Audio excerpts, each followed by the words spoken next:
Tez, that's the difference between, and I hate standing like the old man all the time. Guys, I was not the best player on my team. I had players that had flair on my team. But guess what, guys? They weren't running. We're putting it on them. Like, yo, you can't just be showboaty and just don't move standing afterwards. Around, yeah. And then we're supposed to run for you. No. Make the effort. We'll double up and win it together. That's how I play now. So when I play 5-a-side, 7-a-side, right? I say to my guys, I'm not going to run. But I brought you, man, in because you lot are the runners. Yeah? You need to get me on the ball. You lot run. But listen, that's when you're playing 5-a-side football and all that kind of stuff. And when you've done 2 ACLs and you're overweight and you can't run anymore. There you go. That's my point. But when I was younger, I was running. But these players, 11, 12, 13, 14, express yourself. Guys, there's not enough players. The coaches are not letting the kids...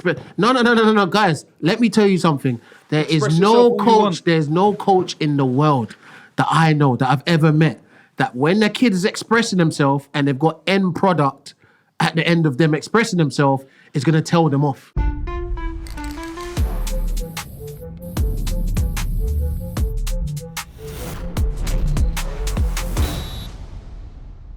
Yes, people, welcome back to Subbed Off Early. Myself, Tez, a.k.a. the Gaffer Tez. And myself, George, a.k.a. Coach Carter. I'm back. Yeah, man. What are you saying, George, man? I was all right, man. I went to the, obviously, birthday celebration, went to the Fulham match, United Fulham. It was good. Last minute Sheshko win. Yeah. See, obviously, you guys were talking about it last week. Yeah. Whatnot. Listen, I've got a lot to say about my club, but we'll come on to that. Yeah. And whatnot. But it was good to see it. You know, live football is always different than on the TV, man.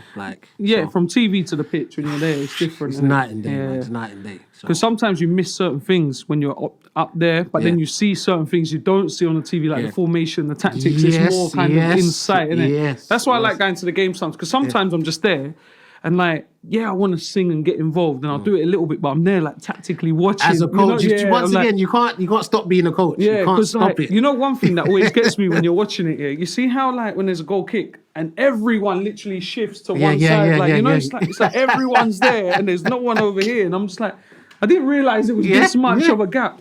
And I always feel like when you're watching it in person, it's slower. I don't know why. It is. I know what you mean. Yeah, it does. It's a lot slower when you're watching it in person. Well, yeah, it was good. Yeah, man. Let's get on to the games today. Obviously, look, we'll come on to Arsenal after this.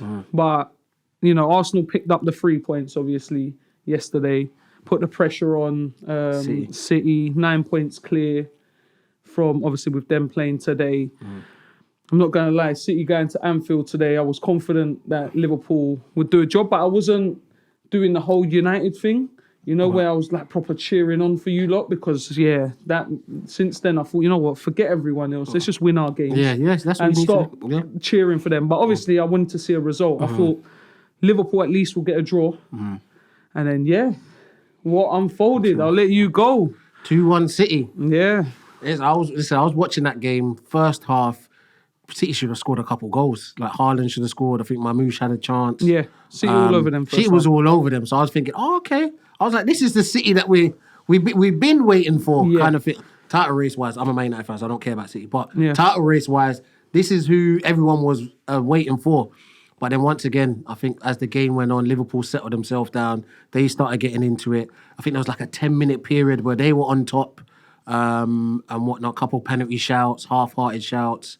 And whatnot. And then for me, once that free kick went in from Szoboszlai, is that his name? Szoboszlai, I'll keep. But once that free kick was a worldie of a free kick. Incredible free kick. He's done that a few times now. But I'll definitely blame Donnarumma on that. Because when you watch it, before they set up the free kick, the players are asking Donnarumma how many players you want free. Yeah. He said 2. No, don't. And he waved away. After he said 2, he just waved away his hand he ain't gonna score from here. He ain't gonna beat me from here. Oh yeah, he beat you. That was a and you needed an extra player in the wall, so he went through. So that was 1-0. That was a strike, and he's done it. He's done it. He's done against Arsenal as well. So he's got a strike on him, innit? Like he's got a strike on him. But then Tez, he thought the game was over. That's what I was just about to say. I thought it was going to be done. To be fair as well, City looked like they weren't getting back in that game. Yeah. Liverpool were pressing, and it looked like a second might be on the way. Even Pep's face on the side, he just looked like. I see him spit straight after. Yeah, this is it, man. Nasty. I hate that spit as well. This is it. But then. Listen, they got back in the game. Once again, Haaland doing nothing the whole game. I said about Haaland, when he gets bullied like that, telling you, them big centre backs, you don't like them. You don't like them. Like Virgil had them in his pocket the whole game, especially when they're big, physical. The thing is, Virgil van Dijk might not be the fastest anymore, but he's got good enough pace. But the way he reads the game, the game, he doesn't need to. He just uses it when he needs to use it, kind of thing. So they've got back in good flick on from Haaland, Bernardo Silva as he does, clever player. Clever, like people will see that as someone just running in, but he's anticipated what might happen from the flight of the ball because Haaland can't score from there. So he's anticipated he might get his head on it. And then flick it down. Obviously, Szoboszlai weren't in line with them. He's not right back. So that's where you get caught out. He's gone in there 1-1. I'm thinking even at 1-1, I'm thinking City, you're not really on top like that. It's not like you carved them open and you've been on top for 10 minutes and the goal's gone in. I'm thinking draw will probably happen. And then, like the just penalty. all unfolded, isn't it? Alisson, I don't know where he was going. I don't know where he was going. I know where he was going, but like he was never getting to that ball. Didn't didn't need to panic like that, Didn't need to panic. So once he panicked, obviously Haaland does what Haaland does, and that's why he tucked it away. That's his first goal in 12 games or something. From what I saw, it looked like it was only his second touch, the way he was playing. But that's why you play. Well, second half. First half, he was making some dangerous runs. Because first half was more City. They were trying to find them little gaps. And Liverpool was struggling. They couldn't really... They were trying to press them. They couldn't... They didn't know what to do. Second half, Liverpool grew into that game and actually... So I thought a draw would have been a fair result, you know? But just before that goal was it just before or was it after? When who took a strike, it deflected and Donnarumma made a great save. I think it was McAllister. Was it McAllister? It might have been McAllister. And no, that was 2-1. Is that a 2-1? Yeah, that was at 2-1. So when no, because then the incident happened after that. I think he scored a penalty. Haaland, I mean, cool as anything. Just tucked it. Just that is pressure. Like anyone wants to know about pressure? Grab that ball. I'm the number 9. I'm the top guy here. I ain't touched the ball the whole game. I've been bullied the whole game. But give me the ball in the pressure moments and I'll tuck it in. So he set up one and he scored one. Golden assist. That's the thing about Haaland. So at 2-1, obviously McAllister's chance. Great save, Donnarumma, little scrambles and whatever. Obviously Alisson's committed and whatnot. But Tez. The game's gone. The game's been gone. The game's gone. Like... Tez, if we're not allowing a goal like that at the end, like what are we doing here? I get it, it's the rules of the game, correct? So by the rules, the referee's correct. But come on, Tez. We're in the 9th minute of stoppage time. The goalkeeper's committed. Szoboszlai just said, you know what, I don't give a whatever. I'm pulling him back. That didn't work. He's pulled him back. But the ball just rolled in. So just let Tez, if he would have allowed the goal and VAR wouldn't have said nothing, would anyone would have been protesting that goal? I don't think anyone would complain. I think Liverpool would rather not get the red card as well. That's my point. Why would you, if you ask Liverpool, would you rather let the third goal go in or Szoboszlai get a red card and he misses the next match? They'll tell you, just let the goal go in. But the rules of the game, where once again, this is why referees need a bit of discretion. But guys, I do like the consistency. That's what I call for. If you're going to follow the rules of the game, then follow the rules of the game. No, that's fine. Because obviously, look, he's pulled him back. The ball's going in, but Szoboszlai looks like he's about to clear it as well, and he's just cleared him because it was trickling in and it was going slowly. So if he doesn't pull him back, he clears it. But if he doesn't pull him back, Haaland scores. And also this saves a lot of controversy because now Man City are back in this title race. They're back in. That was a big statement victory from them today. It doesn't matter that they didn't play their best or the way they win the game, you win the game.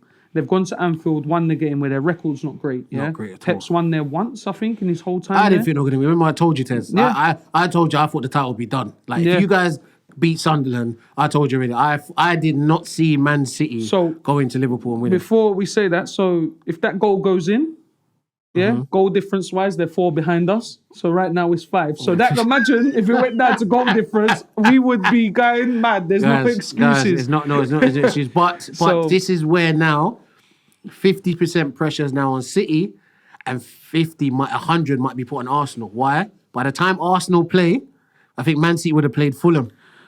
They beat Fulham. It's 3 points. They're 3 points. And we're going away to Brentford. You're going away to Brentford. So Brentford on a Thursday night, it could be another Leeds 4-0, comfortable, or it could just be, I don't know, with Brentford now. You just don't know. Yeah, Brentford, look, they've just gone to Newcastle. St James's and took 3 points there, 3-2.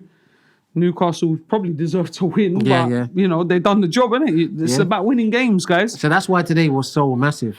Yeah. Like for City, it was But so my massive thing for City. for Arsenal fans, guys, like I said, I weren't really cheering for Liverpool today like that. Like when they scored, I didn't celebrate too much. Like, you know, when United beat City, I was celebrating. I was like, yeah, like now it's in our hands. You need to just go do your job, win your games. And you want to talk about anything else with this City game? Because I'm ready to move on to Arsenal.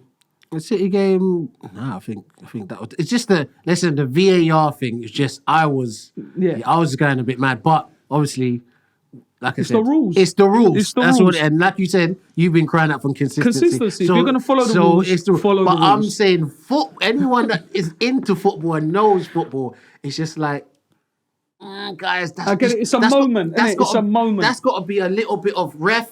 We're going to leave this one to you because the first offence was done by the Liverpool player. So the advantage should go to City. What advantage did they get? They got that the ball rolled in. Don't matter how it got there, it rolled in. But then he's committed a foul. But he's committed a foul because he wouldn't have to commit a foul if the didn't first get fouled. foul he didn't get a foul. So referee, we're just going to leave this one to you. I get it. What do you say? I get Guys, listen. And for football, For as football, a moment, yes. the way the celebrations for City and, you know, you can be like, what a moment. He fouled him, fouled him, it's gone in. I get it. I get that. But, the rules are the rules, guys. Yeah, that's what I've been told. So that's what I'm following, the rules. Listen, they won a big game at Anfield. It's a massive victory. Statement. It was a statement victory, even though it didn't feel like a statement of their style of play. Yes, first half they looked good, but the way they won it wasn't much of a statement. As in, like they really come back. It was like a madness that happened. And then whatever, they got their win, and that's pressure back on Arsenal. Like you said, can go down to 3 points. And I think right now the pressure's still on City.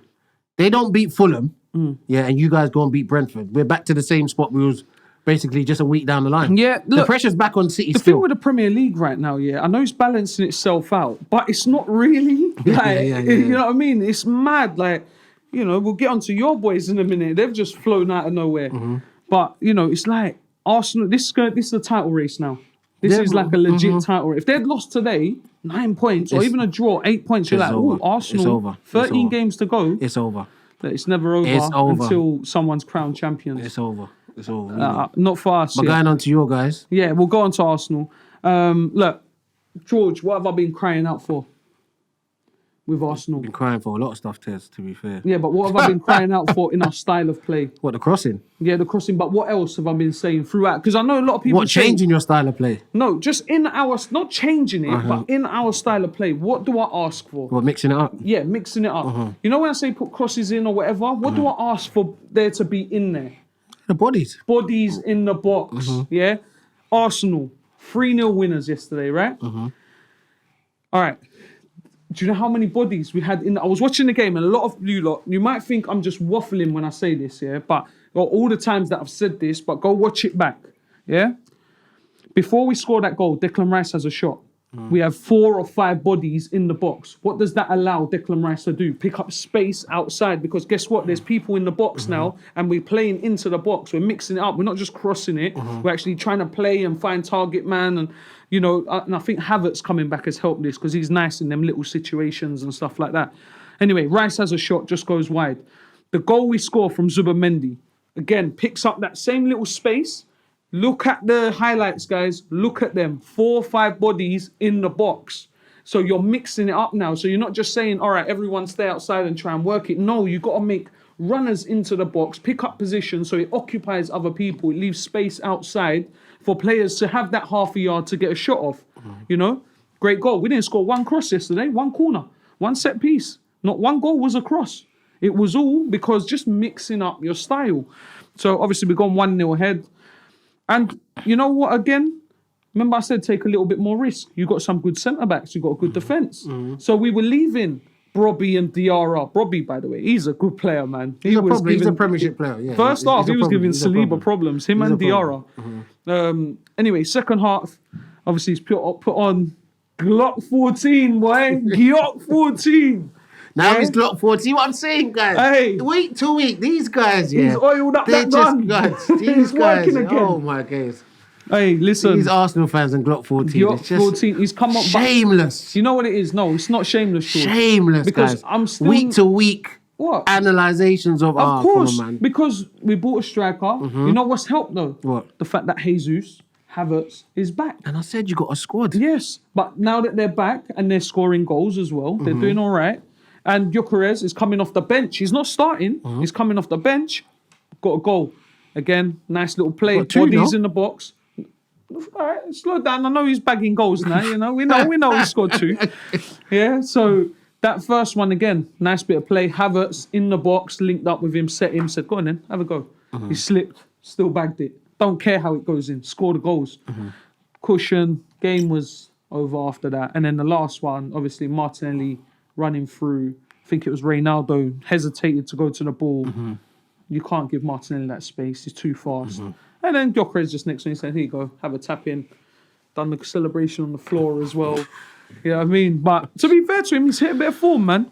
And look, we won 3-0, clean sheet, won the game. Pressure onto City for today. Obviously, City came through. That's all we need to concentrate on. Just keep winning the game. No Odegaard, no Saka. Still doing bits. So, And you're in the final now. and we're in a final. Of course we are. We're going to Wembley to meet the City boys, which let's talk about Pep quickly. Oh, we signed Marc Guéhi for loads of money, but because he missed the first leg, we can't play him in the final. Or in the second leg and the final. That's what he said. Can we change the rule? The Premier League. He basically, you know, when Marc Guéhi's not allowed to play because he's cup-tied. Yeah, because he's cup-tied. Because he didn't play the first leg of the semi-final. So if you get a new player, they can't play the second leg. They can't play the second leg or the final. And he's like, he wanted to get that changed. Why though? Because they paid a lot of money for Marc Guéhi. No. Why is that? What has that always been the rule? Yeah, that's the rule. That's a dumb rule, no? Well, you can't just go and sign 20 players. But that's a dumb rule. No, that's the We've rule. got a transfer window. We've bought a player, and now he's part of our squad. We've signed him up legitimately. That is We've got games. the rule. He can play in the Prem. You knew the rule was in place before he got signed. That's down to you. That don't mean it's not a dumb rule. Okay, I don't care if it's a dumb rule or not. That's what I'm saying. That don't mean it's a dumb rule. You can't go and just because you bought a player and he can't play, let's change all the rules. Oh guys. no! Him saying let's change the rule now is silly. That's not they gonna. wrote a letter to the thing. Well, that's just stupid. Down Premier the League. road, as a general rule, yeah, that can be changed, You but can not change now. it. Yeah, no, you can't change it now Not because now. your centre backs are injured. But listen, Diaz is back anyway, so they should be but fine. Kusanov got injured today. I think that was a bit of concussion or whatever happened. Oh, to him. yeah, it's so true. They took Yeah, him that's- off. They yeah, took him right, off, actually. but they should be fine, man. But I get what you're saying. Guéhi would be a big upgrade. Yeah, to what they but want. Pep, But we we're can't not going to change rule the rule for you, mate. Yeah? We're not going to do that. It's not going to happen. It's a dumb rule, Pep, but we're not going to change the rule. But yeah, so we're in a final. Look, by the time that final's played, I think another 5 games are going to go past. So there's a lot of games to play before that final. So yeah, that's just a day out at Wembley, boys. So you're cool with Arteta now, yeah? They still got to win the league. Nothing to complain about now. Now I'm talking about this now because that's what you guys do week to week, and I get onto you and you guys say, "Oh, but every club does it." No. Not week to week. Only Are when we you lose. guys cool? Only when we lose, This is what we I'm have saying. problems. This is what I'm saying, guys. So that's We're why, not allowed to guys. lose. So this is why I say, when it comes to blaming coaches, this is why there's too much onus on blaming coaches. Can I give you this something? is why. Can I give you something though? Go on. One thing that I have to give credit for Arteta. Credit. He gets credit. The coach. George, Okay, you're doing this as Okay. if I've never given him credit. Cool, go on. And I haven't called him a top coach. I've always called him a top coach. Okay, all right. You done? I'm ready. All right, cool. So with Arteta, and I've said this before, check the receipts are there, innit? Anyone that wants to go back, go and check them. I always give him credit because he adapts. He likes to adapt. Like when something goes wrong, he does change it. Really? Yes. But you killing him the other day for not mixing it up. Because you know what it is? It's like a boxer. But that's not adapted. That reverts to type sometimes. He adapts in the beginning, and then when things are not going right, he kind of reverts to type. Or things are going too well until you get hit with that. Oh, a little punch in the face. Oh, what? Hold on. I need to do something here. So sometimes a little punch in the face is good because it makes you assess life a little bit different. So just, he's adapted. That's my point. And I give him credit for it. But like I say to you, George, my stance is not going to change. You're 6 points clear with 13 games to go. Win this league. I don't care about the Champions League. I don't really care about the Carabao. Like, of course I care about the Champions League. I want to win the Champions League. You care about the Carabao as well now. I don't care. If you said to me, win the Carabao, lose the league, Arteta's got to go. Well, lose the Carabao, win the league, Arteta's staying. Okay, cool. Do you understand what I'm saying? Obviously, that's of course that I want to win it. You're in the final, right? Yeah, of course I want to win it. I'm not saying like, I don't care, like, don't turn up for the... No, we want to win. And I'll probably still be upset if we lose. But my thing is, he needs to win this league. That's my thing. And the position we're in is great right now. So go and win the league. That's my thing. Like, you have to. You got the squad. Look, Saka, Odegaard out. You're winning games.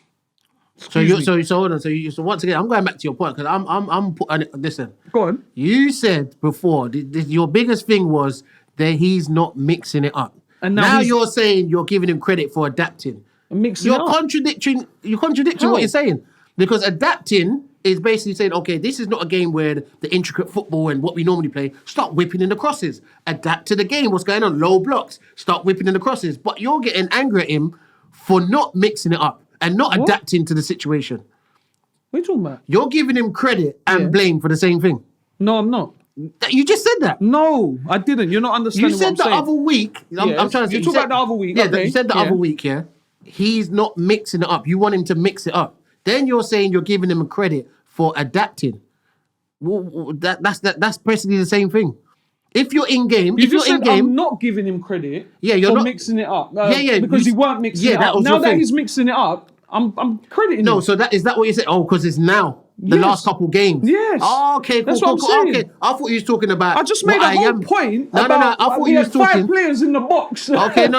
Okay. We never had that. Cool. I've been saying so you're talking about the last couple games. Yeah, the last couple games. That's what you're going to give him credit for. Yeah, and also the last game against Sunderland. That's the first time I've seen 5 Arsenal players in the box while we're bopping. Like normally, cool. Rice is out there, Zubamendi's out there. Maybe it's because Havertz is back and he's naturally going to go in that hole. Okay, cool. Because you confused me for a bit there. I thought you was. I thought you was giving him credit for previous things, but I'm in my head. I'm thinking, but the previous weeks you were complaining about mixing up. So now he's mixed it up. You're happy that he's adapted to it. He's adapted slowly, but you know the things, George. Look.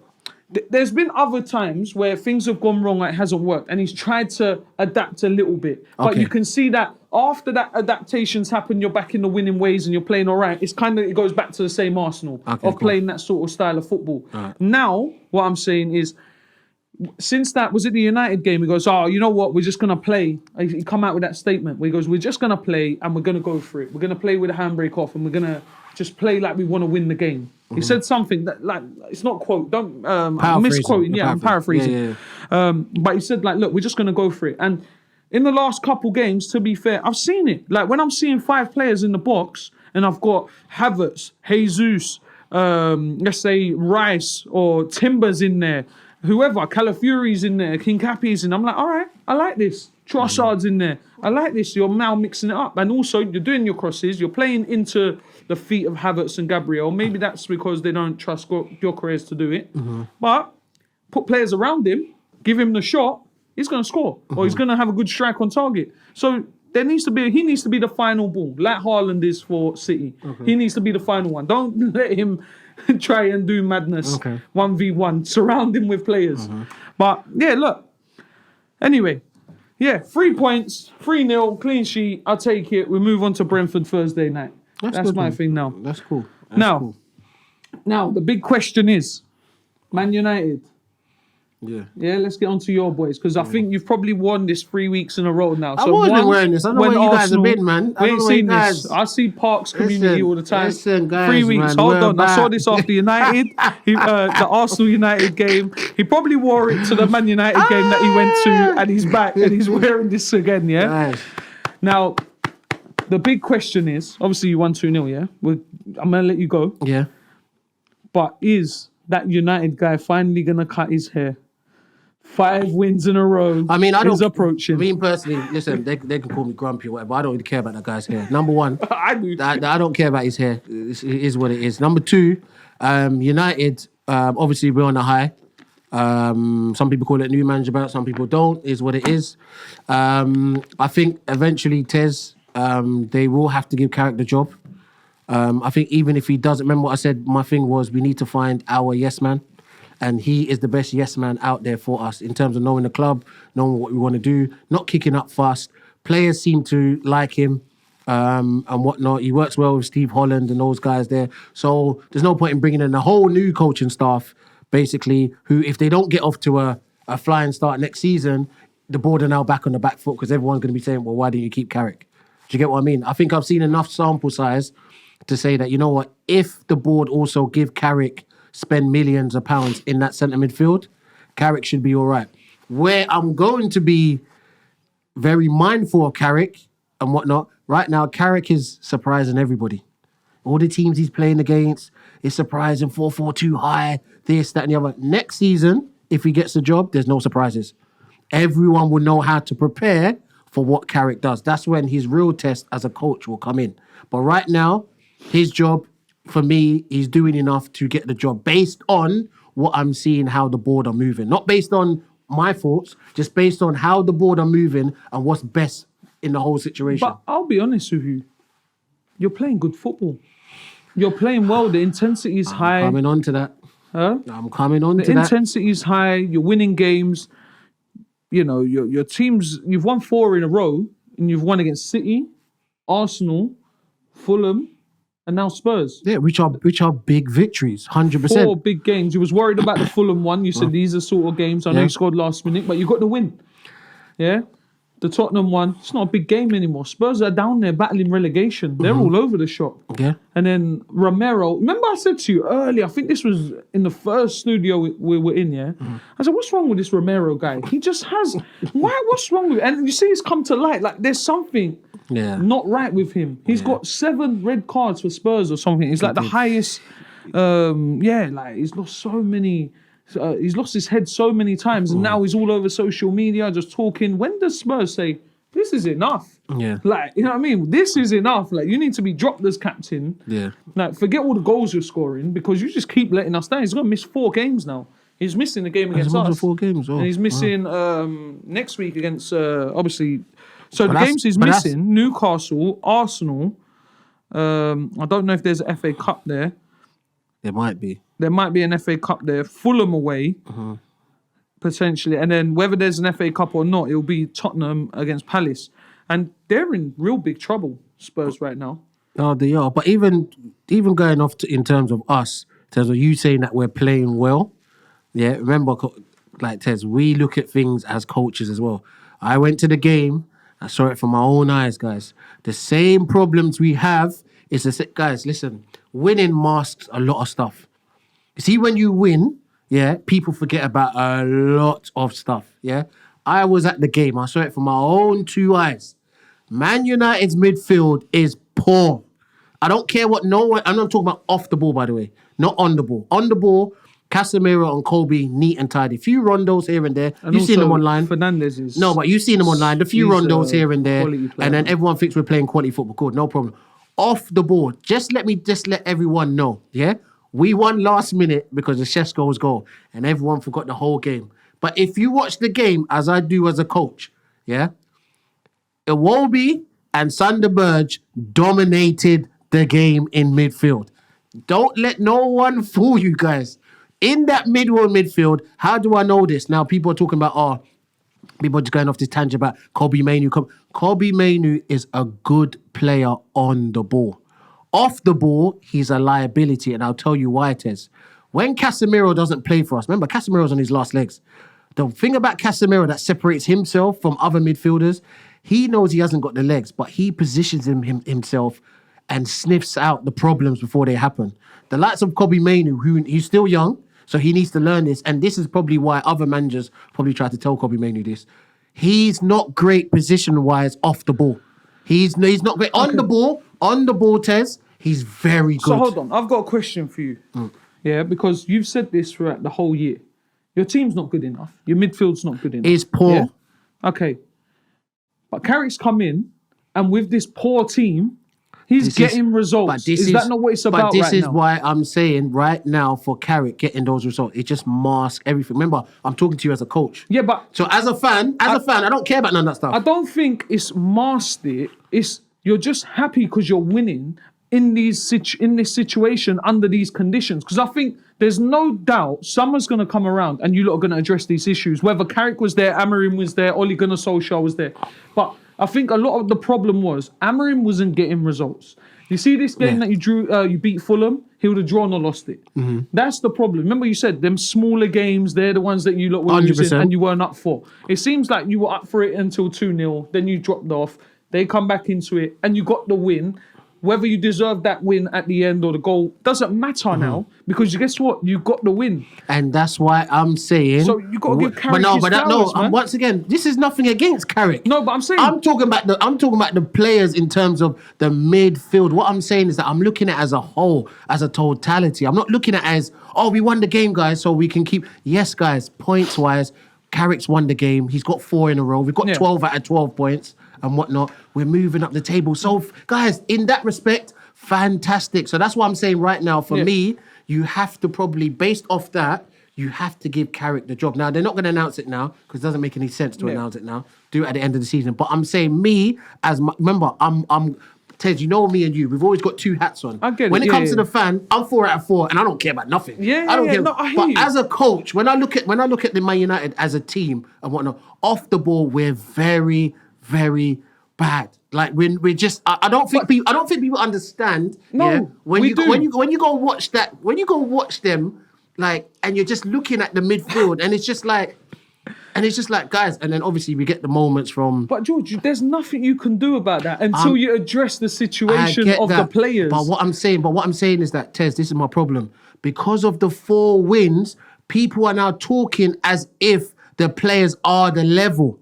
This is what I'm trying to say. I don't think that's people true. are talking about Casemiro. We should reverse this decision and Casemiro should stay. You're right. What are you talking about? Casemiro needs to go regardless. Build your team around Kobbie Mainoo. No, guys. Because if you build your team around Kobbie Mainoo, that means you're just asking for top 4 every year. Top 4. Kobbie Mainoo is not a midfielder you build around to go for titles. That's our ultimate aim. No. Our ultimate aim is to go for titles. You can't build around a player like that. Like we spoke about it a little bit. You know who he reminds me of? Who? Like a Ramsey, Wilshere. You know them guys that are good, but they're not that next level. Like, you know, like a Fernandes. You can never have a Fernandes compared to a Kobbie Mainoo. Like, Fernandes is different class. You can have him next to him, but you need another player. You need a top And how I know that what you're saying, Tez, is correct, because once again, I've seen it from my own eyes in terms of when Casemiro goes off the pitch and Ugarte comes on. We already know we're not interested in Ugarte as United fans or anything. He's washed, cool. So that means if I'm going to build a team around Kobbie Mainoo, when Casemiro comes off, I'm expecting Kobbie to step up and then be the first option in midfield and take charge of the game while Ugarte takes the back seat. He's not that guy. It doesn't happen. What happens is the team that we're playing against, even Spurs, Spurs went down to 10 men. If you watch that game, guys, Spurs were not under the cosh like that. Like, they were just, they weren't doing nothing. They weren't doing nothing, and we weren't really doing nothing. Yeah, you lot were kind of just controlling it and not really... We're not really punishing. You know why, Tez? Because our midfielders can't do one of 2 things. When we are leading, they can't sustain attack after attack after attack. Then what they can't do, they can't stop the pressure coming the other way. There's certain times that Tottenham got through. Certain times, and it's not supposed to get through, and it's all down to our midfield. So I know you're thinking I'm moving more like the Grinch, where I've got 12 points and I'm still moving sad. I'm happy as a fan. I'm happy. No, I hear you. That's what I'm wearing. You know what I'm saying? You're in the Champions League places right now. I'm happy. Carrick's doing a good job. There was someone, one of my guys went, if we win all our games, we're going to win the Premier League. You see what he's gone? His head's gone. Don't worry about him. I just said to him, listen, just get your boy a haircut, beat West Ham next week, and get your boy a haircut. Saying West Ham, that's going to be our toughest game out of the run. You know what? Because I'll tell you why. They're fighting. Not even that. It's nothing to do with West Ham. It's the quick turnaround. We've always had a week to prepare for the next fixture. Now, West Ham's like a 2-day. Tuesday? Yes, Tuesday. It's like a 2-day, 3-day turnaround. Ooh. So do you see what I mean? So that will be our biggest thing to see how we can turn it. Can we keep the same energy away from home? You know, do you get what I mean? But West Ham are fighting. They're fighting. This is what I'm saying. It's not going to be easy. So I'm going to be very interested to see. This is going to be Carrick's biggest test for me so far. Okay. Because you had 2 home games against Fulham and Spurs. You got the home crowd, the 12th man, as they call it. Then you're playing against Arsenal and City, which you're basically the underdogs. Yeah. You're the underdogs. So now there's a quick turnaround, not a week's rest to prepare. And now how can you go against West Ham, like you said, who are fighting and whatnot? But all in all, Tez, Carrick, you got to give him the job at the end of the season. For me, you have to. You do need a yes man. That's why, when I was saying it, right, and I said this, I don't know if I said this on this pod, but I was speaking to a couple of my United friends here, and I said to them, look, you need someone calm in there, which is like Carrick. You know who I suggested? And not a lot of people don't like it, but I liked him as a manager, yeah? Who's that? Gareth Southgate. No. But he's just a calming influence. He doesn't know the club. No, I get that side of things, but that was the sort of I know manager that you need. Mean. Like, he's just going to come in. The he's not going to, suit, all that sort of stuff. Nice and calm. Yeah. He's not going to say nothing outrageous. He's going to defend his players and just, you know what you're going to get from like managers like that. And Carrick, to be fair, he said, scrap the free stuff. We ain't got time for this. Let me go and cement my place. I want to become next manager of Man United. But you know what's so funny, Tez? Do you know what's so funny? That a lot of people don't see. You might see it on TV, but when you watch the real matches, guess what Michael Carrick's attacking formation is? Since Dorgu has gone out.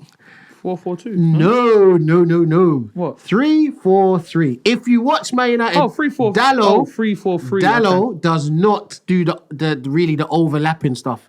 He sits tight with Maguire and Martinez back there, and they play the free. He lets Shaw go. He puts Ahmad out wide, and then what happens is because Dorgu is not playing anymore, Cunha can't do the wing play. He can't run. Yeah. Even Mbuemo can't do that. So what he does, he gives them license to just tuck in.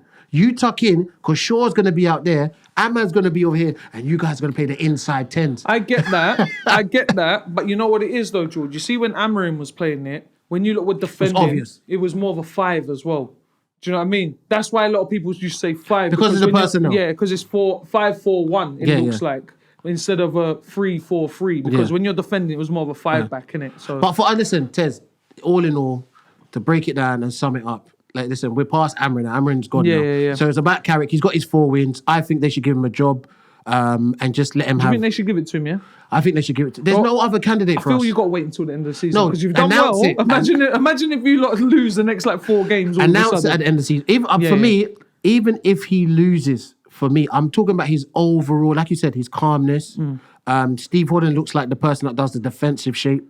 But you know what it is though, George? You know, you said it, I think you said it a couple of weeks ago, right, when you was here. You said, look, we've got to see him under pressure.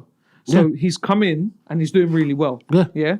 But imagine, like, let's say you lose the next 4 games. How is he going to cope with that pressure? So don't announce nothing yet, I would say. I would say give it until the end of the season, especially if he gets to Champions League. Everything's end of the season. Yeah. Everything, no matter what. I wouldn't announce it. No. Everything's end of the season. Don't jump the gun. I'm saying for me, right now, when I look at what we need moving forward as a coach, not what we prefer, just what we need in that position. Yeah. He is the type of person. That's the type of that you need we in there, need and whatnot. So it's like I said, it's the same thing with Liam Rosenior. I keep using him as an example. Like, these guys just come in and they're just going to coach. Hey, Rosenior. Listen, I like him, you know. Couldn't be Arsenal. Couldn't be Arsenal, but hey, he's moving a bit mad, isn't it? Why is he moving so angry? No, you know what it is? Hold tight his touch, by the way. You see his touch? Yeah, I see that. But listen, I like Liam Rosenior, you know. He surprised me. I'm not going to lie. He surprised me in terms of, but once again, he's coming in and he's fully focused 100 on what he's doing. Like, I'm just on the coaching pitch. Yeah. Just making sure. I'm not here to go to the board and recommend this player and that player. Pitch, coach, pitch. So 100% of his effort is going into there. And you're seeing it kind of thing right now. They're getting the result. I think they're getting the results. What is it, 7 wins out of 9 or something? They're getting the results, man. Obviously, they've lost to Arsenal twice. Get out of here, Chelsea. Listen, he tried to come to the Emirates and get a result.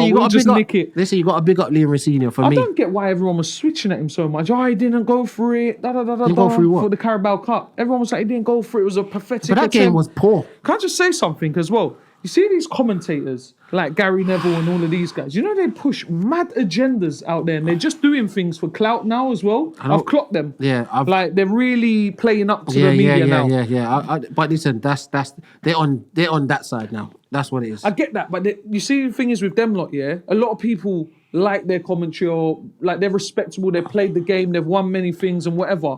But now they affect the way they sway people's opinion. No, but the problem is with the way they talk. I don't like it. But the problem is, normally people will say, like, players like that, guys, you've been players.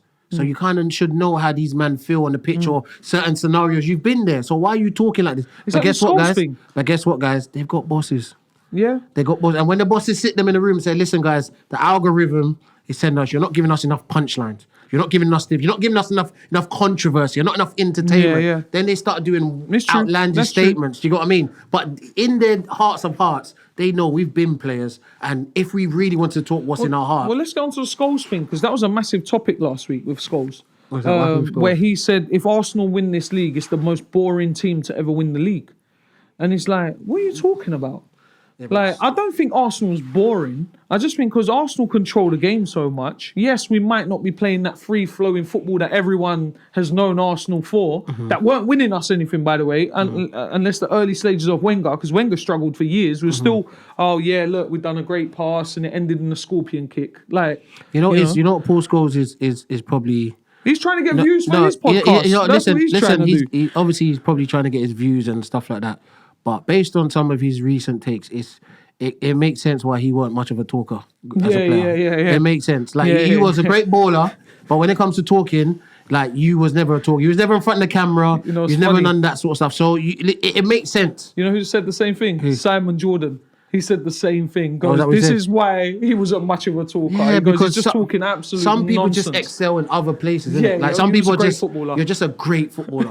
Like you're just a legend for Man United. But when it comes to talking, it's just like, you may not be, do you know what I'm saying? You may not be that guy. Do you know what I mean? And stuff like that. So for me, Scholes. But to wrap up United, Carrick, well done. Let's keep it moving. All right, cool. Let's get on to Spurs really quickly, yeah?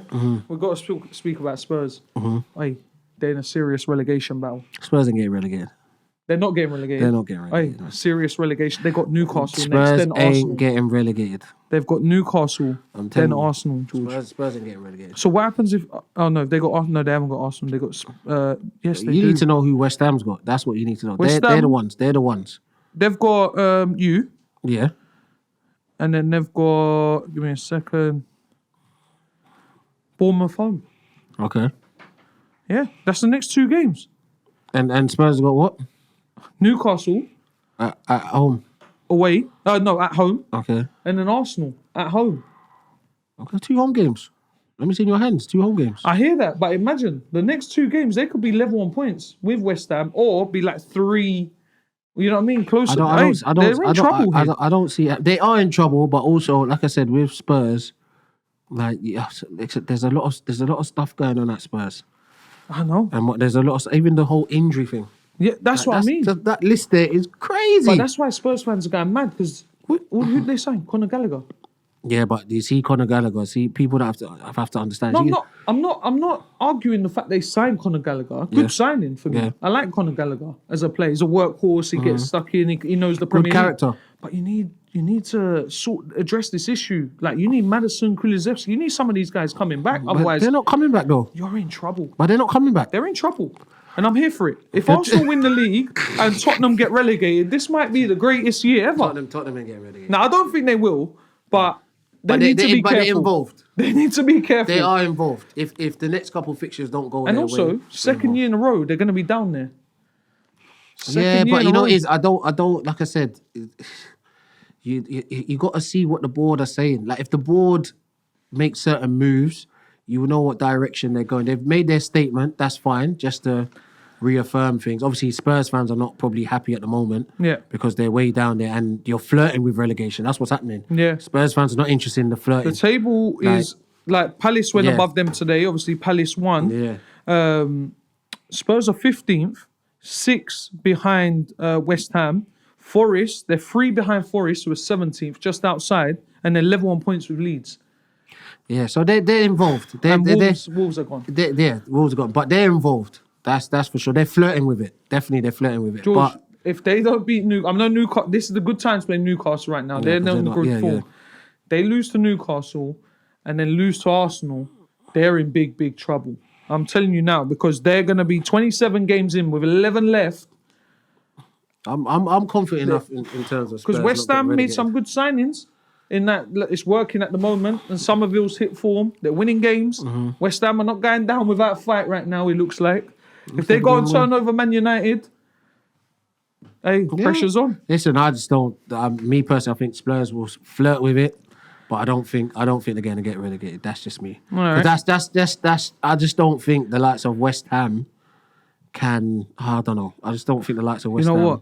Next weekend's episode is going to be decent. We're going to have 2 games gone past. We're going to be, on to 27 games It's going to be played. interesting, man. It's going to be very. So next weekend's episode, it's going to be interesting. That's for sure. Because actually, what's the date next week? 50. I think it might be FA Cup weekend actually. So it's Prem midweek. Or is it? Hold on. Yeah, Prem midweek must be FA Cup weekend. Yeah. So and then we'll see. We'll see. We'll have a clearer picture either way next week. We're definitely gonna have a clearer picture. Yeah, we'll have a clearer picture. But for me, I think Spurs will just flirt with it, just about make it, and then afterwards it'll probably be a big summer for Spurs in terms of what direction they want to move forward. Wait, they might be in the champ by then, so let's not worry about the summer yet. You're hoping that they're in the champ. I am indeed. Yeah. Trust me, that would be amazing. Imagine that's like Arsenal fans' dream. We win the league, we win the quadruple, and Spurs get relegated. What a great year it would be. But yeah, see what happens. All right, cool. Anything else that we missed that we need to talk about? What, Cole Palmer's hat-trick, Chelsea, but we touched on Racine. We touched on Racine Racini's doing well. a good job. Obviously, He's doing a Palmer good scored a job. hat-trick, 2 pens. Yeah.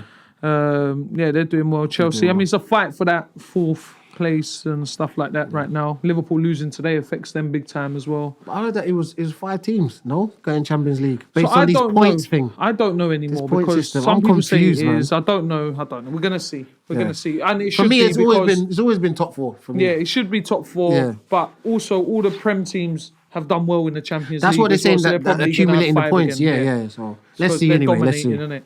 Either way. Let's see. Was there anything else? I feel like I'm missing something. Obviously, we touched on Romero's red card. Robbie done similar thing, but guys, I'm not gonna. Robbie's one was a bit different to Romero's on the VAR. I just don't think that was similar. I think Romero's one was more of a. Robbie's one was like. Do you know what I mean? It was like a double take. It wasn't so. But yeah, I think that's about it on the games. But yeah, we'll see in it. So next week will be interesting. Let's just do this really quickly. I mean, hey, he's scoring a lot of goals. And to be fair, his count right now, I think he's on 13 for all comps. It's good for that money you paid, boy. Hey, listen, we win the title. It worked. It works. I told you. I need him to score against Sunderland, Leeds. It's cool. Do the business. And in Europe. Do it. Yeah. But yeah, all right, let's get on to Coach's Corner, George. Yeah? So there's actually a few things that I want to discuss. Yeah. We can't discuss them all today. No, we can't discuss them all today. We'll get onto it. But there was a couple. So one we can just go over really quickly and then we'll get into our main question, all right? Okay. So one of them, because it just come to mind, I'm surprising you a little bit here as well. Okay. So one, because of days like today, and I put a post up on my Insta, on my football Insta, my Limitless FA account. Why can't, because we play this sport in England from September to May.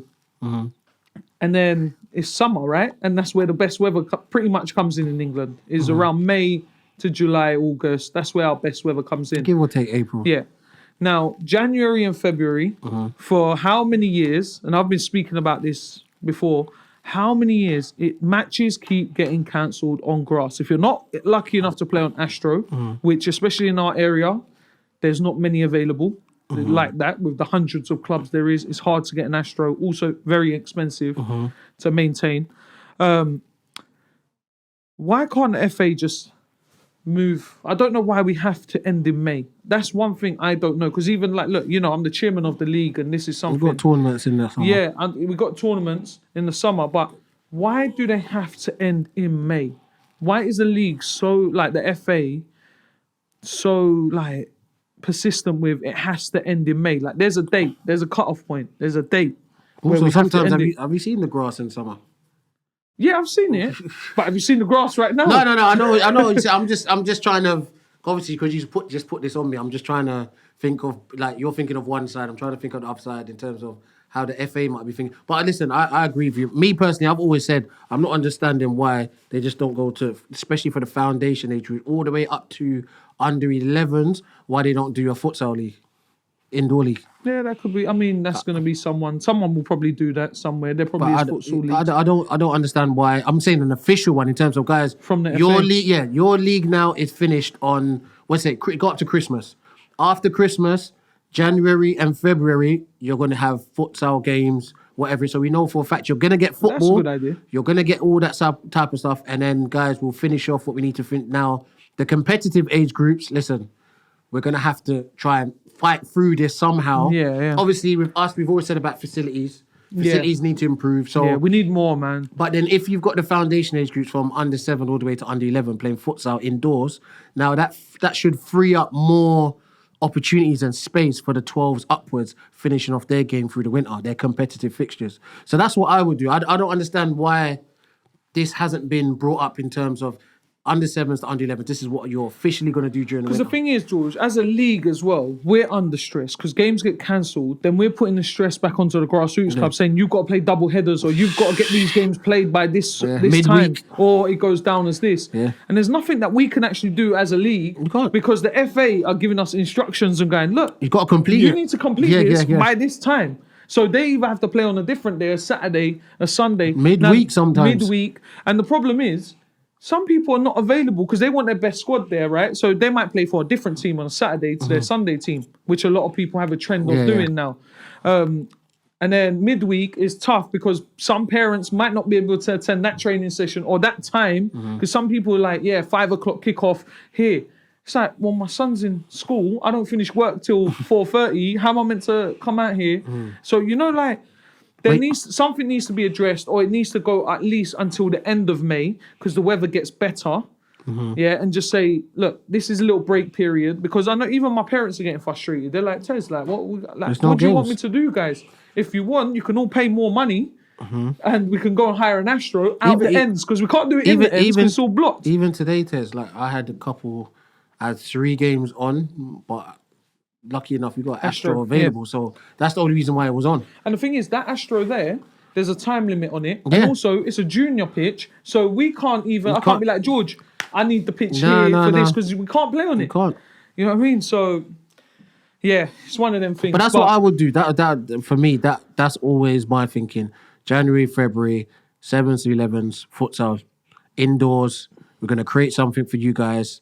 And whatnot. Maybe your league can find somewhere central. That might be a good idea, book out the whole day. But you know what that's going to be down to, George? It's going to be down to people like us and other coaches to organise that. That's what it's going to be down to. It's always down to that. And then what will happen is, if it works, Tez, then they will jump on it and take it off us. And say, oh, guys, look at the idea we've got. Yeah. It's always like that. But yeah. All right, let's get on to our question anyway.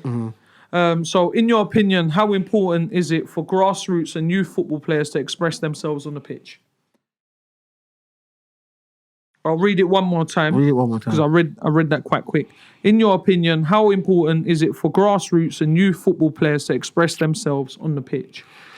Let me just get myself ready for this. Yeah, because the thing is, we spoke about this. We're ready to go. I thought you was actually going to think for a second. Yeah, for me, Tez, I love it when youth players, grassroots player, whatever you want to call them, express themselves on the pitch. The problem we have, Tez, is that the word express, is getting used in a way where it's not productive. So when someone says express, like the kids now are seeing it as, let me do 10 step overs, like lose the ball, but just walk.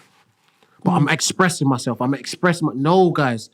Reason why a lot of people say the kids need to express themselves, or footballers, or football is the quality of football has gone down because guys are not expressing themselves no more because you guys are using the word express to these kids as if it's just skills. It's just this. But the problem, the thing is, where those players back in the day that we just Tez, give me 3 or 4 players that they expressed themselves back in the day that we can say players. Ronaldinho. That's 1. Neymar. 2. Riyad Mahrez. No, they even go back in the day. Further back. Yeah, just a little bit further back. Hassan Shash. No, you know what I'm saying? Give me some more players. Ronaldinho, Neymar. I wouldn't even put Neymar on there. Maybe it might be new gen. You might be new gen. Okay. Just new gen. Hazard or new gen? Hazard, Hazard. I'll take Hazard. Even before that, anyone else? You can put Maradona and anyone else. Who else? I haven't put Messi in there because he's been there for so long. Yeah, Messi. Yeah, cool. Ronaldo. Yeah, but guess R9. what, Tez? Yeah. Those players express themselves, but what do they have after the expression? End product. Do you get, that's why we love them so much. We don't love Ronaldinho because he can do a step over or he can nutmeg you. He will do a flip flap and create a chance. Oh, you know what? He would nutmeg a player and put a ball through. No, you for just a said chance. something, and I got to jump in quickly. So you know when this one rattles me, and my players can vouch for this. Any age that I've worked with, you know when you nutmeg someone, but you've lost the ball. But you're calling it nutmeg, and I'm like, yeah, but it don't count because you lost the ball. But this is Tez. You didn't retrieve it. But Tez, this is my point. And if someone gets that on camera or whatever, they'll put it up and someone got nutmegged. And look at this kid. He's expressing himself. Yeah, but guys, you don't have to understand. There needs to be end product after the expressing. You express yourself. Have you got off a shot? You express yourself. Have you set up a chance? You express yourself. Have you put a cross in? You express yourself. Have you done a give and go afterwards? Also, one more thing that you said a little bit earlier was express yourself. That's fine, but then if you lose that ball, how hard are you working to go express yourself with your hard work to win that ball back? Show me. I don't mind. Do all that, but then win it back. Tez, I was at a school tournament the other day. Whatnot? Were they expressing themselves? Kids expressing themselves. They'll lose the ball and they start walking. And you know what's even the worst thing about it? Because they're so-called the best player, no one don't say anything. Yeah. No one don't say nothing. Yeah. Because they're the best player. What, no the schools? One, no, the school, whoever the school team, even their own players on the pitch, they don't say anything. Nah. Tez, that's the difference between. And I hate standing like the old man all the time. I was not the best player on my team. I had players that had flair on my team. But guess what, guys? They weren't running. We're putting it on them. Like, yo, you can't just be showboaty and just don't move standing afterwards. Around, and then we're supposed to run for you. No. Make the effort. We'll double up and win it together. That's how I play now. So when I play 5-a-side, 7-a-side, right? I say to my guys, I'm not going to run. But I brought you, man, in because you lot are the runners. Yeah? You need to get me on the ball. You lot run. But listen, that's when you're playing 5-a-side football and all that kind of stuff. And when you've done 2 ACLs and you're overweight and you can't run anymore. There you go. That's my point. But when I was younger, I was running. But these players, 11, 12, 13, 14, express yourself. Guys, there's not enough players. The coaches are not letting the kids... No, guys. Let me tell you something. There's no coach in the world that I know, that I've ever met, that when the kid is expressing themselves and they've got end product at the end of them expressing themselves, is going to tell them off. The problem is that you might get a little telling off because you're expressing yourself and there's nothing on the end of it. Like, don't get me wrong, Tez, you're going to make mistakes. Like Ronaldinho and Maradona's and Messi, they all, R9, they all made mistakes after a dribble, after a skill. This didn't come off. But for the 90% of the things that they done, there was end product. Yeah. Do you get what I mean? And people, I think the kids nowadays, they forget that whole point of expressing myself also means end product. I need to have something at the end of what I'm doing. Yeah. You know what it is though, George, yeah? I don't want to get into this too much, right? Because I can literally just ruin everyone and ruin myself here. Yeah. But there's too much influence from outside, you know, like it could be parents, it could be family members, it could be other coaches, and this happens all the time. They see a player, they don't know the player. You know, like, I don't know you, I've come over and I've said, George, why don't you just let him do this all the time? Because you know what he's good at and what he needs to improve on. Like you just said, he hasn't got the end product. George, just let him get the ball, pick it up and just take it past everyone. And lose the ball and not work hard or whatever. That's his job. But you know, like certain people see it and they're like, he's sick. Look, he's done all this. Yes, but what you're training them to do is something else. They've got targets to hit. You need to be able to do this, find your pass. Now I want to see you get into a new space and then get a 1v1 or get, through towards the keeper, either get a cross in, shot in, whatever it is. You're training them so they can express themselves, but also make the right decisions at the right time. There needs to be a time and a place where you express yourself. And that's what I think. And where people outside of this, because look, there's a lot of people outside, they'll go to a showcase fixture or training, you know, and that person might be a scout as well. Or they might be this, they might be that. They might have a history, which is good. But they'll butter up the parents, butter up the kid. Oh, come here, we're going to do this. I'll let you be the star man. I'll let you do this. And then they jump ship because people follow the hype now.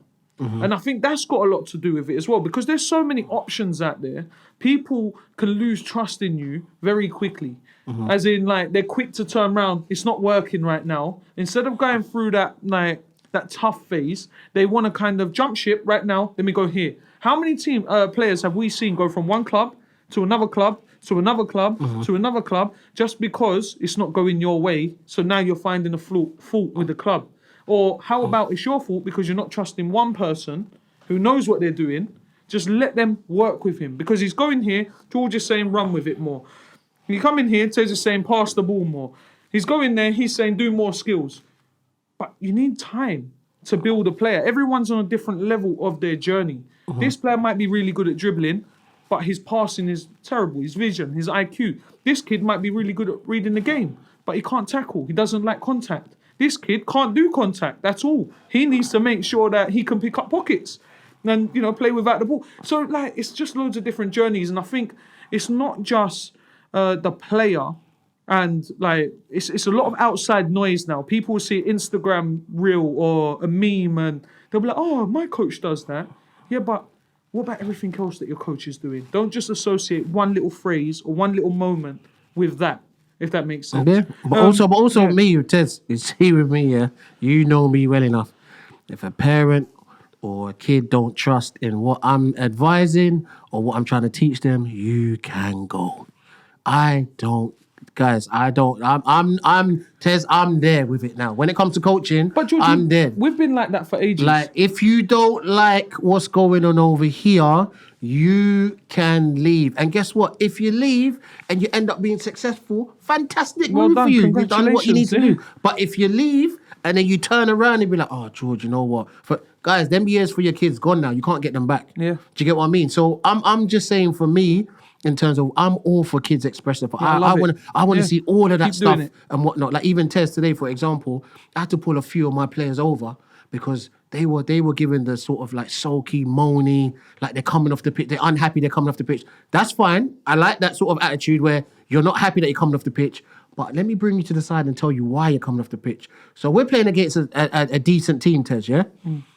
Our attacking players are not doing enough in the final third. We're working the ball. We're getting into the final third. They're not doing enough. They're either not taking on their 1v1. They're either not getting their eyes up to see there's an underlapping run to lay a guy through. They're just doing everything backwards. Because they're doing everything backwards, we are now putting pressure on the guys at the back. And then when the guys at the back make a mistake, all the attacking players, you're on to the guys at the back for making a mistake. But the mistakes that you guys are making, so when they came off, the coach pulled them off. I pulled them to the side and said, guys, where do you guys like to play? Or right, left, cam, this. Okay, guys, you do know there's a big responsibility when you want to play these attacking positions as you get older. Because when we work the ball from back to front and we get it to you in the final third, you need to make things happen. Yeah. Either you're taking on your man 1v1, getting into the box, crosses or shots. You're taking a shot yourself, working the keeper. Your individual skills bringing out a chance for somebody. Because right now, every time you guys get the ball, you're losing it and it comes back the other end. We work the ball, get it to you, you lose it. We work the ball, get it to you, you lose it. But then if our centre-back makes one mistake, you're on the centre-back. Yeah. No, now I'm going to be on to you and let you know, when you want to be an attacker, remember, you want all the glory. You want all the, what a goal, fantastic. That comes with responsibility. Yeah. So if you want to be up here, guys, getting all the glory and all that stuff, this is what the requirement is going to be. 100%. Express yourself, but I need to see something at the end of it. Yeah, because you know what, George, we can talk about these sort of subjects because this can lead on to more and more and more. Because there's some people I don't want to get into it too much, but there's some people they'll be like, your game time, everyone should be equal. This stuff like that. My thing is, earn it. You training, you're here at the club, earn it. I want to see a performance. You might not be at the level of this one, at the moment, but guess what? Your effort can be 100%. Your work rate can be 100%. If I could see these things, you know what I mean? But we spoke about this before. Participation medals now. I'm not, Tez, what you're saying is absolutely... You know what I mean? Tez, what you're saying, to earn it, guys. What you're saying is absolutely right. You know why? Because with me, I'm not down for that equal playing time at all, in any way, shape or form. And the reason why, because that's not life. Forget football, that's not life. So guys, if you're into equal playing time, what you need to do... Can I just add something? Sorry, just before you say this. Because any of these kids, if you ask them what they want to be, is a footballer. So guess what? Best job in the world, most ruthless. Sorry, carry on.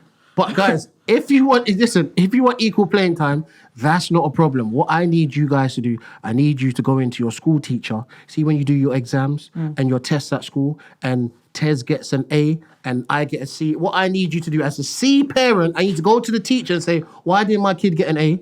It should be equal grades out here. It shouldn't just be what he's earned. Oh no, Tez has earned an A. I've earned my C, but then I'm complaining that I haven't got the A that you've got because I ain't earned. But no one ever goes to the school teacher and says anything. No. But when it comes to football, Tez, everybody should be equal. Everyone should be this. Everyone should be that. Guys, if you don't want to earn your playing time in a simple arena of youth football, what are your kids going to do in life? And also, that is my thing. Also, if you're not happy about the game time, go to a weaker team. Probably, and I'm not dissing coaches or whatever, because there might be some good coaches at this weaker team, but go to there where he's going to be the star man or he's going to get more game time, or just go to them teams. No, Tez, you're wrong. Why because you're telling me as a parent I'm unhappy with my kid. You're telling me I should take him elsewhere. But guess what, Tez? I want him to be around better players.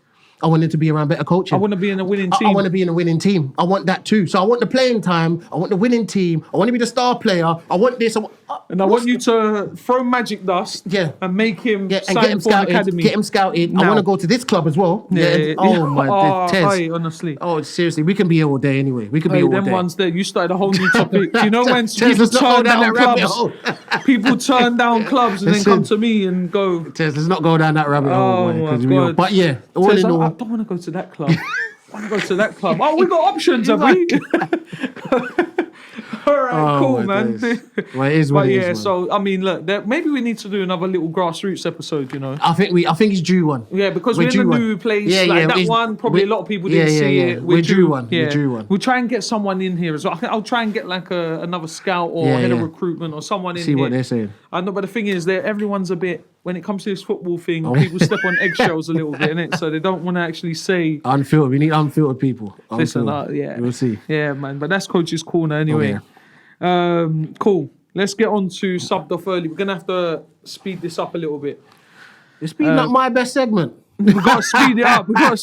I'm sorry, man. All right, guys. Subbed off early. One of my top segments. We have 3 players. We pick 3 players. And then one of them needs to be subbed off early for whatever the situation is. This week, Tez, we have who? We're going Italy. We're going Italy. You chose the players. You tell me right now. We're going Italy this week. Italy. Yeah, Italy this week. We're going Totti, Del Piero, and Roberto Baggio. Totti, who Del is getting Piero. subbed off? Number one, do you know who you're keeping on? For sure. Totti, Del Piero, Baggio. That's tough, you know. For me, it's tough. That's tough because you know what? I feel like you saw Baggio a little bit more than me. Again, that's a little bit. But I did see a bit of Baggio. And I know, obviously, Baggio is a top boy. Top boy. So, but I did see Del Piero, and I used to love Del Piero and Totti. Yeah, them Juventus teams used to scare me, boy. David, Zidane, Del Piero, Conte, Ferrara. And the thing is with Totti, I love Totti, and I always wanted him to make a move. I know he done the Gerrard thing. He done the grind gigs thing. Yeah. Done the grind gigs thing, yeah. That's cool. Yeah, stayed at the one, but he was a Italian legend. Did he win the World Cup? Totti. Was he part of that squad? I don't know. That beat France in the... Did they beat France in the... Yeah, they beat France 2006. Was he in that squad? Or was he injured? Was he in that squad? I'll have a look one second. Totti, won the World Cup. Won the World Cup, didn't he? Okay. Key assist versus Australia and part of a winning squad. Okay. Now. Chip van der Sar. Now. Okay, this becomes interesting. Euro 2000 semi-final. Totti. This becomes interesting now. This becomes very interesting. So he was part of that World Cup winning team. Obviously, Del Piero won the Champions League with Juventus. Crucial late goal against Germany. I remember that one. Yeah, Baggio. Baggio. I know Baggio had a really good World Cup. Ballon d'Or winner, 1993. Yes, he had a good World Cup as well. Yeah, says 94. Carried single. See, 94, I was 4 years old. Yeah. Carried Italy to the final almost single-handedly. Was that when he missed that pen as well? I believe so, yeah. That was the one, innit? Yeah. When he had this little rat's tail at the back, Romero won that one. Obviously, he had devastating knee injuries. Yeah. That's what it says here. So yeah, Damn. World Cup winner. Obviously, Champions League. and World Cup winner Del Piero. No, No, I don't think he didn't win it. He didn't win the World Cup. He did. He was part of that squad. Yeah, he was 2006. He scored the Piero? goal. Yeah, he scored that late goal against Germany in the semi-final. The one where he put top bins, I think it was, or was that Grosso? What am I on now? Oh my days. He was. So we're putting everything into the mix. Basically, accolades, the player. Oh my days. And he stayed with Juventus when they got relegated. Yeah, I don't care about that bit. True captaincy and loyalty. Yeah, I don't care about that. Well, no one's more loyal than Totti, I tell you that much. Damn. You know what? I had something in my head, but now Okay, well, I've got to keep Baggio. Baggio's got to stay home. that's what I had in my head. Baggio's got to stay. I had Baggio in my head. I think he's got to stay. I mean, I didn't get to watch probably him in his prime. Obviously, I've seen YouTube clips and highlight videos and whatever, but I did see Baggio play, and he was like magical. He was a good player. So I think Baggio for me's got to stay, and they sat Del Piero and Totti. And I'm gonna go early here, George, just because we need to make decisions and we can be here all day arguing points. I'm gonna sub off Totti and keep Del Piero, because Del Piero. Why? You know what? I think. So you see Totti, like again, I'm just going from nostalgia wise. Totti right? played for some average teams, you know. Some average Totti? Roma teams. Yeah. Yeah, I know. Did he win the Scudetto? Yes. He did win the Scudetto as well, didn't he? Roma Scudetto. And the World Cup. Why? But so did Del Piero. But Del Piero, yeah. Let me just say mine. Okay. So penalties, when I used to take penalties, yeah, I used to have. This is when I was young as well. I used to try and smack it like Totti because I saw him line up and he used to curl it top bins. Yeah. Like he used to have this sick pen. So I used to say Totti. Yeah. But curled finishes, it's like other than the Henri one, which was on the floor, I'd be like Del Piero. You're calling it. You're calling it. I'm you're calling it. commentating. So I'll say Del Piero, Bergkamp or Del Piero. But Del Piero for me, that Juventus team was iconic. That was a huge. United knocked them out. Why is he always I'm gotta just do saying, this? York and Cole done their. Like, listen. I think Arsenal beat them as well. I think we beat them as well. You didn't beat that iconic team. No, you didn't. Listen, Vieira was there, I think. You didn't beat them guys. You didn't beat them guys. I'll tell you that for now. We beat everyone. York and Cole. Anyway, but yeah. You know what it says? I'm probably going to agree with you on this one. Totti was sick, though. I just wish he made that move. I separate the two. I'm going to sub off Totti because I separate the two in terms of my personal like. Yeah. That's what it is. My personal like. Because Del Piero went against United a few times and I saw it for myself, as in like he was scary. Like he made Inzaghi look like a half decent player up front because he was behind him, number 10. Are you not rating Inzaghi like that? No. What a finisher. Inzaghi was the old school Haaland. So That's a good player. for me, I'm gonna sub off Totti. Yeah, I think I'm the same, but the thing with Totti, it was always kind of rumoured that he's going to make that Real Madrid move. And every year he would just sign like a new contract. Every 2 years. But where did Del Piero go? Where did Del Piero go? He didn't go anywhere. Did he not? Oh yeah, I'm sure he did. Where did Del Piero go? Where did Del Piero go? Let's see. I don't think he ever left Juve. Nah, where did he start? He didn't start at Juve, did he? I'm sure he did. I don't remember even no other club. He started at Pandova. Okay. Went to Juventus. Then he went to Sydney FC. Yeah, you can't even count that. And then he went to Delhi Dynamos. But when you talk about Sydney FC, that's him done. It's true he was there, but he was there the whole of his career. Yeah, it's true. Basically, so it's true. But I think more of that Juventus team was a good team. The Roma team, like you said, was a bit of a meaty team, he was never going to achieve big things. He weren't punching Champions League. He could have probably have went to Juventus. That was probably in them times. That was probably a rumor that or a transfer. But he was like, no, I'm Roma. I'm staying here. You know, I'm here. But Juventus, Del Piero was in good squads. And obviously when they got relegated, he stayed, come back up, whatever. Right. But he was winning Champions Leagues, man. You had Zidane next to him, you know what I mean? Nedved and big boy ballers. That's cool. So, but yeah, I think that's our decision there. All right, sub off Totti. Totti's off. This week. Yeah, all right. That's cool, guys. All right, really quickly, George. Yeah. Who's winning the Super Bowl? Seahawks versus that defense is crazy. Drake May. Yeah, I'm not a Drake May fan, but listen, Drake May. Seahawks. His cards are booming right now. Yeah. If he wins this Super Bowl, hey, woo, you got Drake May cards, guys. Drake May. cards. Drake May. I'm going Seattle Seahawks just for their defense, not even for Sam Donald, just for their defense. He won MVP, innit, Donald? No, talking about that was Matt Stafford. Oh, Stafford won it. Yeah, of course he did. Yeah, Stafford won it. Yeah, Stafford won it. Yeah. You're right. Sorry. So I'm going for Seahawks personally. I don't see Drake May Stafford's holding Rams, isn't it? Yeah, Rams. Owned by Arsenal. Yeah. By Cronky And they got knocked out by the Seahawks. I think Seahawks should win it, but it'll be a story if the Patriots win it. If they do. It will be a mad story. If Drake May wins it, I know a lot of people are going to be rich. Yeah. They're going to be up. Well, good luck, Seahawks, boy. Yeah, man. So predictions next week, really quickly, George. Yeah. Oh, not even midweek. While we're here. Oh, no. What have you got? All right. Who's United playing? West Ham. Yeah. 2-1 United. 5 in a row. He's going to cut his hair. That's the prediction. He's cutting his hair this week, guys. We're going to see a new man. Chelsea Leeds. Chelsea at home. Yep. Tottenham Newcastle. I'm going Spurs. I'm going Newcastle. I'm going West Ham. Tottenham to lose. And Chelsea will win. Villa Brighton. I'm going Brighton. I'm going Villa. I think they're due a win. City Fulham. City. Sunderland Liverpool. Sunderland.